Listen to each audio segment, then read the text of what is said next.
Hello everyone, welcome to online classes.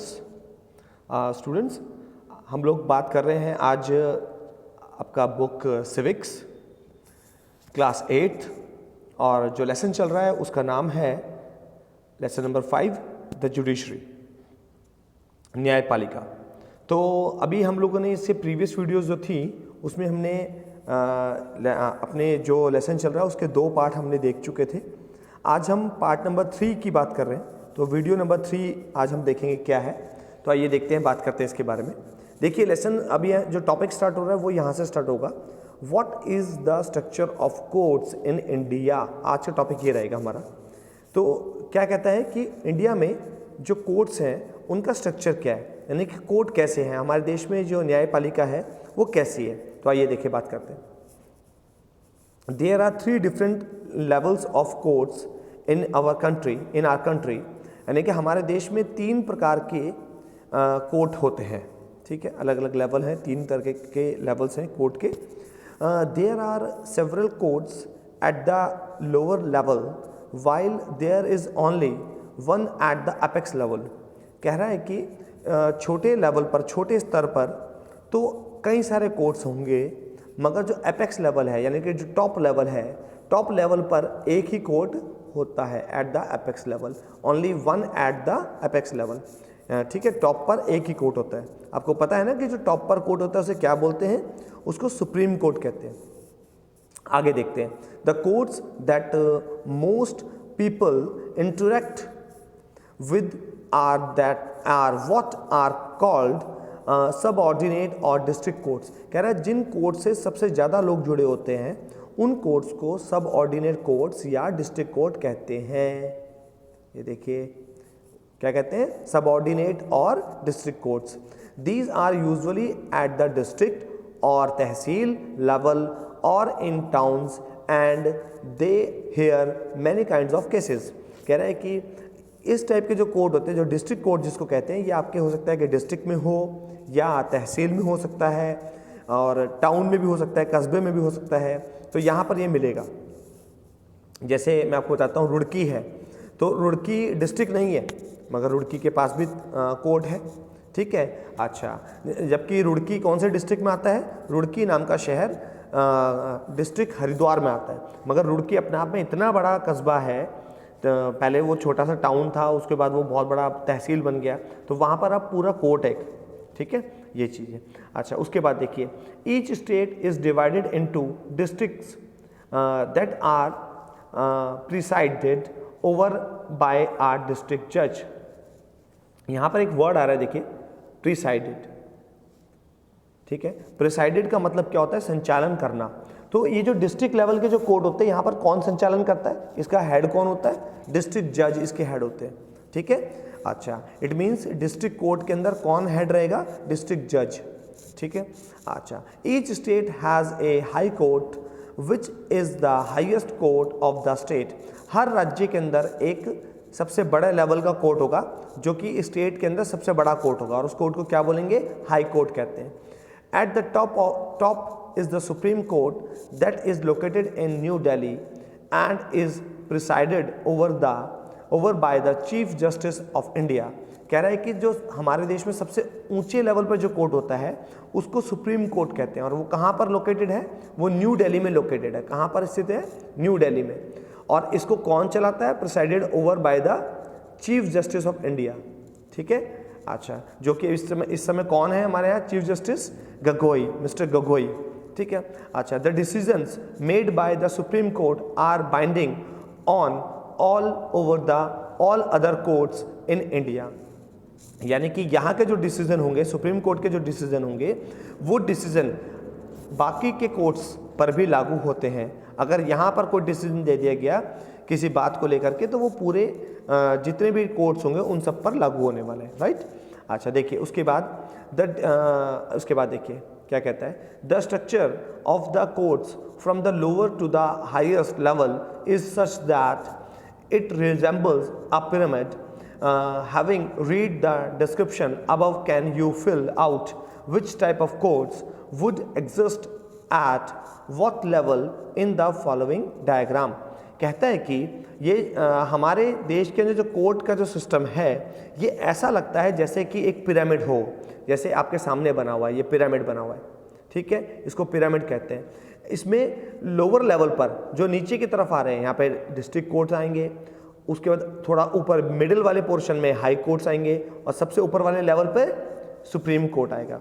अब मैं आपके नॉलेज के लिए बता दूं कि हमारे देश में 672 डिस्ट्रिक्ट कोर्ट्स हैं, ठीक है, जबकि आपको बता दूं कि हमारे देश में इस समय 739 डिस्ट्रिक्ट्स हैं, यानी कि 739 ज़िले हैं, जिसमें से 672 डिस्ट्रिक्ट कोर्ट हैं। इट मीन्स बहुत सारे ज़िले तो ऐसे हैं जहाँ पे कोर्ट ही नहीं है, ठीक है, इसका मतलब कई ज़िलों के एक साथ कोर्ट होंगे, ठीक है ना, ये चीज़ हो सकता है।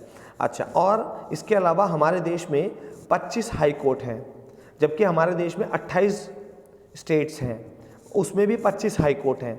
जैसे कि नॉर्थ ईस्ट के जो स्टेट्स पड़ते हैं, नागालैंड, मिजोरम, ठीक है, अरुणाचल प्रदेश, इनका हाई कोर्ट जो पड़ता है वो गुवाहाटी हाई कोर्ट पड़ता है। ऐसे ही आपका हरियाणा, पंजाब, इन दोनों का हाई कोर्ट कहाँ पड़ता है? चंडीगढ़ हाई कोर्ट पड़ता है, ठीक है। अच्छा, यानी कि हरियाणा का अपना कोई इंडिविजुअल हाई कोर्ट नहीं है और पंजाब के पास भी अपना कोई इंडिविजुअल हाई कोर्ट नहीं है, कंबाइन हाई कोर्ट है, क्योंकि हरियाणा कहाँ से अलग हुआ था, सेपरेट आउट हुआ था? पंजाब से सेपरेट आउट हुआ था, तो इसलिए इनका जो हाई कोर्ट है वो एक सिंगल हाई कोर्ट है, राइट। अच्छा, उसके बाद कितने सुप्रीम कोर्ट है इंडिया में? वन हाई सुप्रीम कोर्ट है। अच्छा, तो क्लियर होगी बात आपको, ठीक है। चलिए आगे चलते हैं। उसके बाद देखिए, are these different levels of courts connected to each other? क्या ये जो अलग अलग कोर्ट्स हैं क्या ये आपस में एक दूसरे से कनेक्टेड हैं? तो इसका आंसर है यस, क्योंकि जो डिसीजन सुप्रीम कोर्ट का है वो सबको फॉलो करना पड़ता है, तो इट मीन्स सुप्रीम कोर्ट से सारे लिंक्ड हो गए आपस में, ठीक है। Yes, they are. In India we have an integrated judicial system, ठीक है। इंटीग्रेटेड का मतलब क्या होता है? समाकलित, हिंदी में समाकलित वर्ड बोलेंगे। समाकलित माने आपस में मिला जुला, ठीक है। तो हमारे देश में आपस में मिला जुला जुडिशियल सिस्टम है, ठीक है, क्योंकि सुप्रीम कोर्ट है उससे लिंक्ड है आपका हाई कोर्ट्स, और उन्हीं से आगे लिंक्ड हो गए district courts, meaning that the decisions made by higher courts are binding on the lower courts. It means अगर हाई कोर्ट ने कोई ऑर्डर दे दिया है जो अपर कोर्ट्स हैं तो वो लोअर कोर्ट्स को मानना पड़ेगा। अच्छा, another way to understand this integration is through the appellate, ठीक है। अपीलेट का मतलब क्या होता है? अपीलेट, देखिए यहाँ पर एक वर्ड आ रहा है अपीलेट। अपीलेट का मतलब होता है अपील संबंधी, यानी अपील करना, ठीक है, अपील संबंधी, ये तो हुआ इसका मतलब एग्जैक्टली अपीलेट। बाकी अपीलेट यानी कि यहाँ पे अपील करना, कोई बात को कहना, ठीक है। तो क्या बोलता है? Another way to understand this integration is through the appellate system that exist in India. हमारे देश के अंदर जो है ये जो हम कह रहे हैं ना समाकलन, इस बात को हम इससे भी समझ सकते हैं कि इसका लेना देना अपील से है, ठीक है, जो कि अपील सिस्टम हमारे देश में काम करता है। हमारे देश में कोई भी व्यक्ति कोर्ट में जाके अपनी बात को रख सकता है, यानी अपील कर सकता है, right. This means that a person can appeal to a higher court if they believe that the judgment passed by the lower court is not just। कहने का मतलब क्या हुआ यहाँ पर? कह रहा है कि कोई भी व्यक्ति अगर उसे लगता है कि उसको जो फैसला मिला है लोअर कोर्ट की तरफ से वो यदि फैसला सही नहीं लग रहा उसको, तो वो उसके खिलाफ, ठीक है, उसके अगेंस्ट जा करके हाई कोर्ट्स में जा सकता है, अपर कोर्ट्स में जा सकता है, ठीक है, ये चीज़ है। अब देखिए यहाँ पर हाई कोर्ट ऑफ मद्रास दिखाया हुआ है, उसकी वेबसाइट भी लिखी हुई है www.hcmadras.highcourtmadras.tn.nic.in, ये वेबसाइट भी है, आप जाके चेक भी कर सकते हैं वेबसाइट पर। एनीवेज कर आगे देखिए, high courts were first established in the 3 presidency cities of Calcutta, Bombay and Madras. कह रहा है हिंदुस्तान में सबसे पहली बार हाई कोर्ट्स जो प्रेसिडेंसी सिटीज़ थे, यानी कि जब हमारा देश गुलाम था अंग्रेज़ों का, उस समय पे बने थे। सबसे पहली बार मद्रास, कलकत्ता और बॉम्बे में बने। कब बने? 1862 में बने। उसके बाद क्या है? The high court of Delhi came up in 1966। उसके बाद क्योंकि दिल्ली हमारे देश की राजधानी बन चुका था अंग्रेजी टाइम पे ही राजधानी बन चुका था। उसके बाद हमारे देश की जो स्वतंत्र देश जब बना उसमें भी हमारे देश की राजधानी न्यू दिल्ली था, तो इसलिए हाई कोर्ट बनाना वहाँ पे भी ज़रूरी था। इसलिए 1966 में, ठीक है, यानी हमारे देश की आज़ादी के 19 साल बाद, ठीक है, जाके यहाँ पे हाई कोर्ट बना, ठीक है। अच्छा, currently there are 25 high courts while many states have their own high courts. Punjab and Haryana share a common high courts at Chandigarh, and 4 northeastern states of Assam, Nagaland, Mizoram and Arunachal Pradesh have a common high court at Guwahati. Andhra Pradesh, Amravati and Telangana, Hyderabad have separated high courts from 1 January 2019. Acha, some high courts have benches in other parts of the state for greater accessibility. क्या मतलब है बात का? कहना चाहता है कि कुछ राज्य ऐसे हैं जिनमें अलग अलग राज्यों के इकट्ठा हाई कोर्ट है। जैसे मैंने आपको एग्जांपल बताया, हरियाणा और पंजाब का इकट्ठा हाई कोर्ट है। ऐसे ही नॉर्थ ईस्ट जो स्टेट्स हैं, असम, नागालैंड, मिजोरम, अरुणाचल प्रदेश, इनका भी एक इकट्ठा हाई कोर्ट है। इसके बाद अभी तेलंगाना और आपका हैदराबाद, ये दोनों अलग अलग हुए हैं। आंध्र प्रदेश से अलग हुआ है तेलंगाना। अब इन्होंने अपने सेपरेट हाई कोर्ट बना लिए। आंध्र प्रदेश ने अमरावती में बनाया और तेलंगाना ने हैदराबाद में बनाया, ठीक है। अच्छा, उसके बाद ये कब बना? 1 जनवरी 2019 में बने। इसके अलावा कुछ हाई कोर्ट्स के अपनी अपनी बेंचेस भी होती हैं। जैसे मैं आपको बता देता हूँ, जैसे अगर कई बार ऐसा हो जाता है कि हाई कोर्ट बहुत दूर पड़ जाता है, ठीक है, तो वहाँ पर क्या होता है कि कोई मेजर सिटी के अंदर उसकी बेंच दे देते हैं। बेंच यानी कि उसकी एक प्रकार से आप कह सकते हो कि एक प्रकार से उसकी छोटी शाखा, ठीक है, ये चीज़ है। तो उसकी शाखा वहाँ पे खोल दी जाती है हाई कोर्ट की। मगर मेन हाई कोर्ट कहाँ रहेगा? जहाँ पे उस स्टेट का हाई कोर्ट है। जैसे मैं आपको एग्जांपल दे देता हूँ, जैसे आपका ये है उत्तराखंड के अंदर, तो उसकी बेंच देहरादून के अंदर बनी हुई है हाई कोर्ट की, ठीक है। बाकी उत्तराखंड में जो हाई कोर्ट है वो नैनीताल के अंदर पड़ता है। तो अब नैनीताल से देहरादून सिटी काफ़ी दूर पड़ जाता है और पहाड़ी इलाका होता है, तो अब ऐसे में व्यक्ति अगर जाएगा तो उसका 1 दिन से 2 दिन बर्बाद होता है।